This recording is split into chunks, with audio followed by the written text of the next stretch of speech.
पश्चिम बंगाल में विधानसभा चुनाव परिणामों के बाद जो हो रहा है बहुत ही शर्मनाक है। ये पूरे राष्ट्र के लिए खतरे की घंटी है कि चुनाव जीतने के पश्चात कोई शासक दल कितना क्रूर अन्य दलों के लिए हो सकता है। ऐसा किसी भी राजनीतिक दल के कार्यकर्ताओं के साथ हो सकता है, जैसा पश्चिम बंगाल में हो रहा है। महिलाओं के साथ ज्यादती की जा रही है, कार्यकर्ताओं को पीटा जा रहा है, उनके घर जला दिए गए हैं, भाजपा कार्यालय तोड़े जा रहे हैं। ये बातें पश्चिम बंगाल में विधानसभा चुनाव परिणामों के बाद भारतीय जनता पार्टी के कार्यकर्ताओं को विशेष रूप से निशाना बनाकर की जा रही हिंसा से आहत होकर भाजपा प्रदेश सह मीडिया प्रभारी सुमित शर्मा ने यहां आयोजित धरने में कही। उन्होंने संपूर्ण पार्टी कार्यकर्ताओं को पश्चिम बंगाल के पार्टी कार्यकर्ताओं के लिए खड़े होने का आह्वान किया।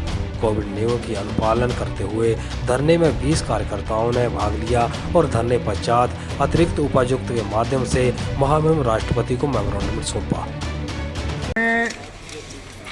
चुनाव नतीजे आने के बाद जिस प्रकार से भारतीय जनता पार्टी के कार्यकर्ताओं पर हमले हुए हैं, 1 दर्जन से ज़्यादा कार्यकर्ता उसमें हताहत हुए हैं। आज पूरे बंगाल में दहशत का, आतंक का माहौल है और जिस प्रकार का कृत्य वहाँ टीएमसी के गुंडे सरकार के संरक्षण के कारण कर रहे हैं, ये लोकतंत्र के लिए खतरे की घंटी है। एक खतरे की घंटी ही नहीं बल्कि पश्चिम बंगाल में पूरी तरह से लोकतंत्र की हत्या की जा रही है।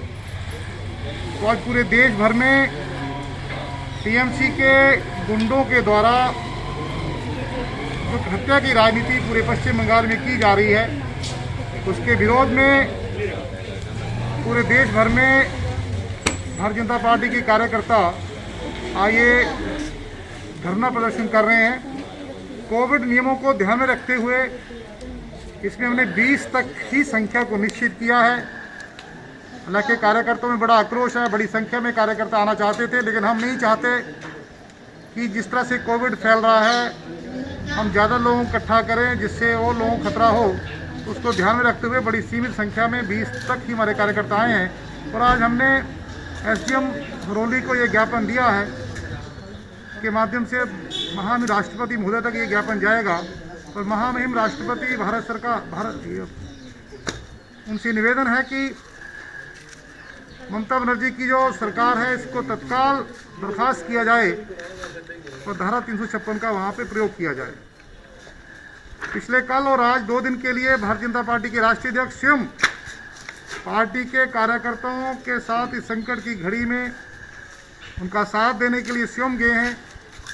आज पूरे देश का पार्टी का कार्यकर्ता पश्चिम बंगाल के कार्यकर्ताओं के साथ खड़ा है और उसी को लेकर आज ये पूरे देश भर में धरना कार्यक्रम चल रहे हैं।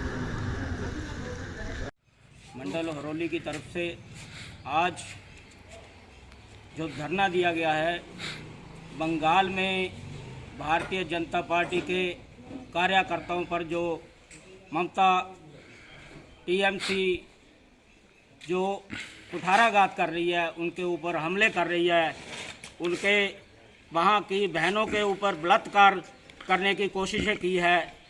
आज उस वहाँ बंगाल में जो अराजकता फैली हुई है, आज उसके विरोध में भारतीय जनता पार्टी हरोली ने मंडल ने धरना दिया है और राष्ट्रपति जी को ये विज्ञापन देकर ये कहा गया है कि ममता सरकार को बर्खास्त करके तुरंत बर्खास्त करके कार्यकर्ताओं वहाँ की जनता को सुरक्षा प्रदान की जाए, ये राष्ट्रपति जी से मांग की गई। आज जो हमारे कार्यकर्ताओं द्वारा आज यहाँ धरना दिया गया है, वो पश्चिम बंगाल में हमारे भाइयों बहनों पर जो अत्याचार हुए हैं उनके विरोध में हमने ये धरना दिया है। और ममता सरकार ने जो से सुशील पंडित की रिपोर्ट।